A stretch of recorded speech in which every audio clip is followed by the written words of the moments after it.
तो क्या बेजान चीजों का आप पर असर पड़ता है? हाँ, अगर आप पढ़ने देते हैं तब। आप इस धरती पर एकमात्र जीव हैं जिसे अपने जीवन को खुद गढ़ने की आजादी दी गई है। इंसान इसी आजादी से दुखी है। अच्छी किस्मत के लिए आप इसे अपनी जेब में रखिए। अगर ये आपकी उंगली पर होगी तो लोग सोचेंगे कि आप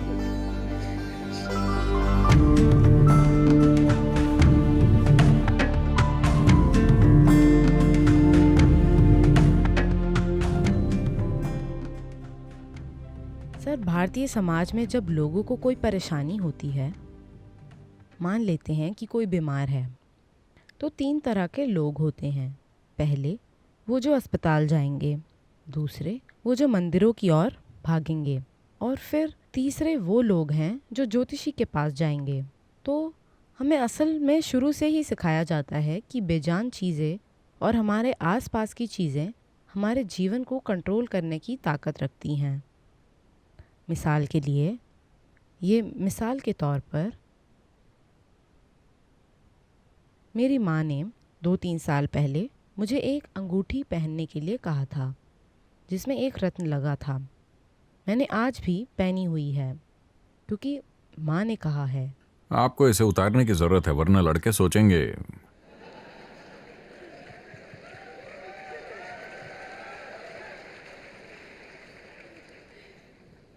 अच्छी किस्मत के लिए इसे अपनी जेब में रखिए। अगर ये आपकी उंगली में होगी तो वो सोचेंगे कि आप। देखिए, मानव जीवन इस तरह से बना है, खासकर इंसान का जीवन। सभी जानवरों के लिए प्रकृति ने स्पष्ट रास्ता तय कर रखा है।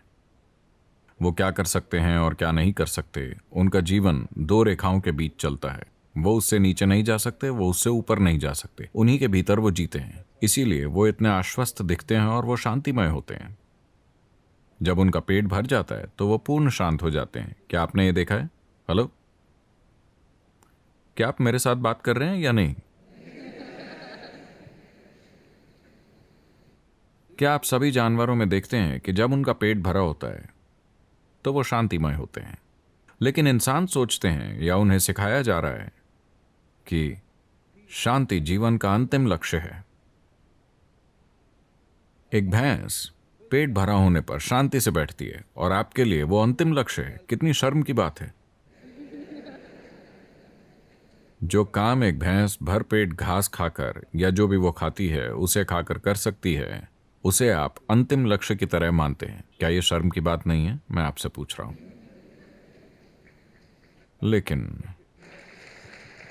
ये इसी तरह सिखाया जा रहा है। शांति आपके जीवन का चरम लक्ष्य है। लेकिन अगर बुनियादी चीजों पर आए, अगर आप आज शांतिपूर्ण नहीं हैं तो क्या आप आज भोजन का आनंद ले सकते हैं? नहीं। क्या आप सड़क पर घूमने का आनंद ले सकते हैं? क्या आप अपने आसपास कुछ लोगों के संग साथ का आनंद ले सकते हैं? नहीं। अपने जीवन में किसी भी चीज का आनंद लेने के लिए अगर परमानंद में नहीं तो कम से कम आपको शांतिमय तो होना चाहिए। तो मैं पूछ रहा हूं कि क्या इसे आपके जीवन का पहला कदम होना चाहिए या आपके जीवन का आखिरी कदम? ऐसे लोग सिर्फ मरने पर ही शांति से होंगे। अब क्या दूसरी चीजों का हमारे ऊपर असर पड़ता है, खासकर निर्जीव चीजों का? रत्न और हीरे और वैसी चीजें और ग्रह भी। देखिए, पृथ्वी की प्रकृति। See, the nature of the planet has a certain influence on the life upon it.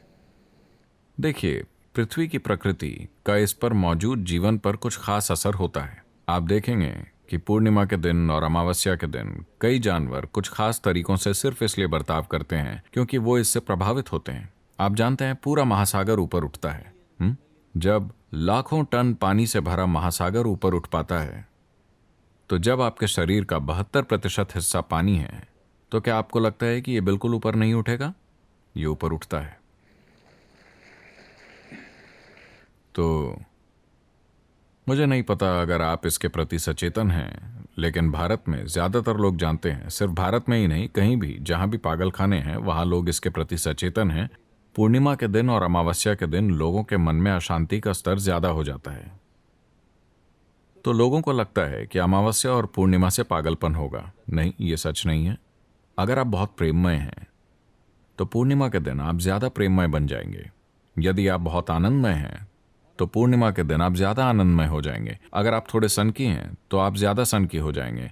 जो भी आपकी क्वालिटी है वो उस दिन थोड़ी बढ़ जाती है। तो जो लोग रोमांटिक हैं उन्हें पूर्णिमा का दिन चाहिए। जो लोग ध्यान करना चाहते हैं वो पूर्णिमा का दिन चाहते हैं। जो थोड़े पागल होते हैं वो पूर्णिमा का दिन नहीं चाहते। असल में यह आपके गुण को बढ़ा देती है। बेशक आज एक दूसरे तरह का किताबी विज्ञान चल रहा है जो सिर्फ प्रयोगशाला में होने वाली चीजों को देखता है,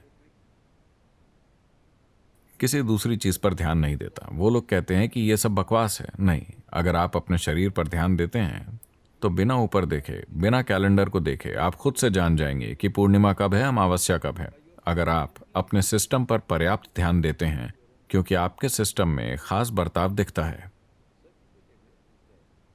लेकिन इंसान के साथ समस्या ये है, या लोग इसे एक समस्या की तरह देखते हैं, अगर आप किसी संभावना की पूरी खोजबीन नहीं करते तो आपकी दृष्टि में वो एक समस्या जैसी दिखती है।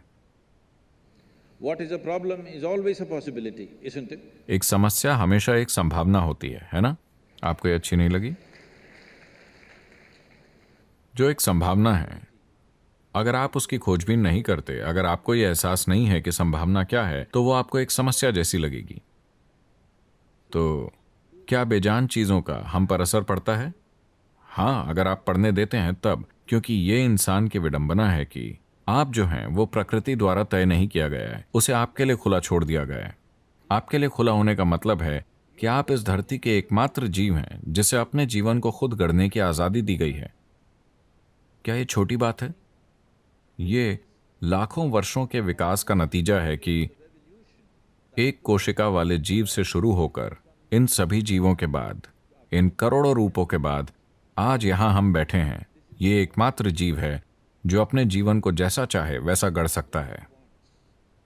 हर दूसरे जीव को प्रकृति के नियमों से जीना पड़ता है। हम अपना जीवन खुद गढ़ सकते हैं। इसी आजादी से इंसान पीड़ा पा रहे हैं। अगर आप अपनी गुलामी को भुगत रहे होते तो ये ठीक था। अगर आप अपनी आजादी को भुगत रहे हैं तो आप एक आपदा हैं, है ना?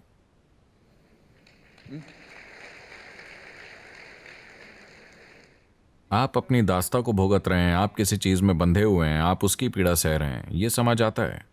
लेकिन आप इसलिए दुखी हैं क्योंकि आप आजाद हैं। ज्यादातर इंसान इसीलिए दुखी हैं क्योंकि वो आजाद हैं।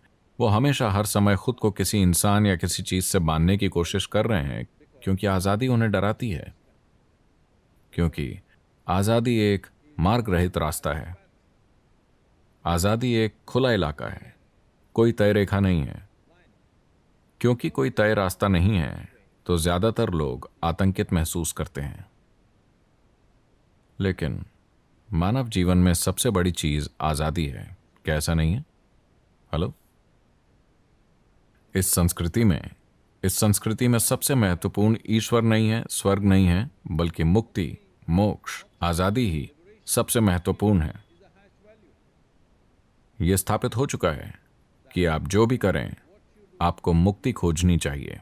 आप अपने जीवन के साथ जो चाहे कर सकते हैं, पर वो प्रक्रिया आपकी मुक्ति की ओर होनी चाहिए। आपको हर दिन आजादी के ऊंचे से ऊंचे स्तर की ओर बढ़ना चाहिए, वरना आपके जीवन का कोई फायदा नहीं है, क्योंकि आप जीवन की प्रक्रिया में उलझ रहे हैं।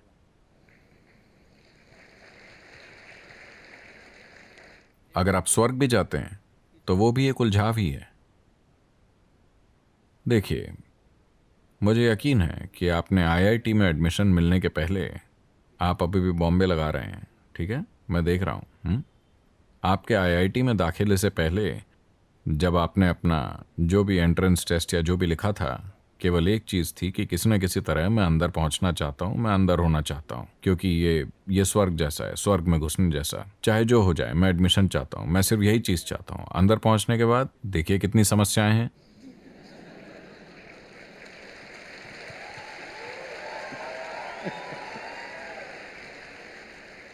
मैं आपसे एक आसान सवाल पूछ रहा हूं, इस धरती पर होते हुए क्या आपके पास कोई सबूत है कि आप पहले से ही स्वर्ग में नहीं हैं और इसे बर्बाद कर डाल रहे हैं? क्या आपके पास कोई सबूत है? मान लीजिए कि आप इस सौर मंडल से उड़कर बाहर चले गए और फिर पूरे सौर मंडल को देखा। जो भी ये 12-14 ग्रह और उपग्रह हैं, इन सभी के बीच क्या पृथ्वी निश्चित रूप से एक स्वर्गलोक जैसी नहीं दिखती? हाँ या नहीं? तो आप पहले ही स्वर्ग में हैं और इसे बर्बाद कर दे रहे हैं, और अब आप एक दूसरे स्वर्ग को जाना चाहते हैं। ये संस्कृति स्वर्ग को महत्व नहीं देती, भगवान को महत्व नहीं देती, केवल आजादी को महत्व देती है। हम सृष्टि और सृष्टिकर्ता से भी आजाद होना चाहते हैं। मुक्ति, मोक्ष ही चरम मूल्य है, क्योंकि ये एक दार्शनिक मूल्य नहीं है, ये एक धार्मिक मूल्य नहीं है। ये ऐसी चीज है जिसके लिए हर जीवन लालसा कर रहा है। बात सिर्फ इतनी है कि ज्यादातर इंसानों के पास दूरदृष्टि नहीं है, तो वो इसकी लालसा किश्तों में कर रहे हैं। देखिए, लोग अभी जो भी चाह रहे हैं, अगर उनके पास कुछ नहीं है तो वो कहेंगे अगर मुझे रोज 100 रुपए मिल जाए तो शिव जी मुझे बस इतना ही चाहिए। ऐसी प्रार्थना होती है। 100 रुपए ऊपर से गिरे, 100 रुपए, ठीक है ठीक है ठीक है, 3 दिन 100 रुपए मिले, ठीक है, चौथे दिन सिर्फ 100 रुपए। अरे शिव जी, आपकी समस्या क्या है? क्या आप इतने कंजूस हैं? कम से कम रोज 1000 रुपए दीजिए। ठीक है, 1000 रुपए का नोट गिरा, क्या ये असली नोट है? 1000 रुपए का नोट? नहीं नहीं, ठीक है, 2000 रुपए गिरे। मैं इसे लेकर परेशानी में नहीं पड़ना चाहता। सदगुरु के लिए 1000 रुपए कहां से गिर रहे हैं? उनके पास कहां पर हैं? नहीं नहीं, 2000 रुपए गिरे। आपने 1000 मांगे, 2000 गिरे। अद्भुत शिव जी, शानदार। 10 दिनों के बाद ओ केवल 2000 रुपए। इससे कोई फर्क नहीं पड़ता कि कितने पैसे मिलते हैं, थोड़ा और थोड़ा और थोड़ा और चाहिए, है ना? ये पैसे के बारे में नहीं है। लोगों को लगता है कि ये पैसे के बारे में, लोग सोचते हैं कि ये दौलत, ताकत, सुख, प्रेम, ज्ञान के बारे में है। नहीं, ये सभी अलग अलग मुद्राएं हैं। Essentially, you're looking for expansion. असल में आप विस्तार खोज रहे हैं क्योंकि आप घुटन महसूस करते हैं। अगर हम आपको बहुत अधिक समय तक एक ही जगह पर रखें तो आपको घुटन महसूस होती है। आप विस्तार चाहते हैं, आप हर समय थोड़ा और अधिक होना चाहते हैं, हाँ या ना? हमेशा थोड़ा और ज्यादा। क्या आप कभी तृप्त होंगे? आप नई आकाश गंगाओं की ओर देखेंगे तो इंसान के भीतर कुछ ऐसा है जो असीम रूप से विस्तार करना चाहता है। इसका मतलब है कि ये आजाद हो जाना चाहता है और कुछ नहीं। अगर इस पर सावधानी से गौर करें, भीतर मौजूद जीवन की प्रकृति को देखें, तो ये एक असीम तरीके से विस्तार करना चाहता है। एकमात्र चीज जिसकी ये लालसा कर रहा है वो है असीम हो जाना। इसका मतलब है कि ये आजादी चाह रहा है। इसीलिए इस संस्कृति में हमने सबसे ज्यादा महत्व मुक्ति या मोक्ष को दिया, जिसका मतलब है आजादी, Not heaven, because heaven is just न another कि place. स्वर्ग, क्योंकि स्वर्ग बस एक दूसरी जगह है। हो सकता है कि वो रहने की थोड़ी बेहतर जगह हो, लेकिन थोड़े समय बाद वही परेशानी होगी।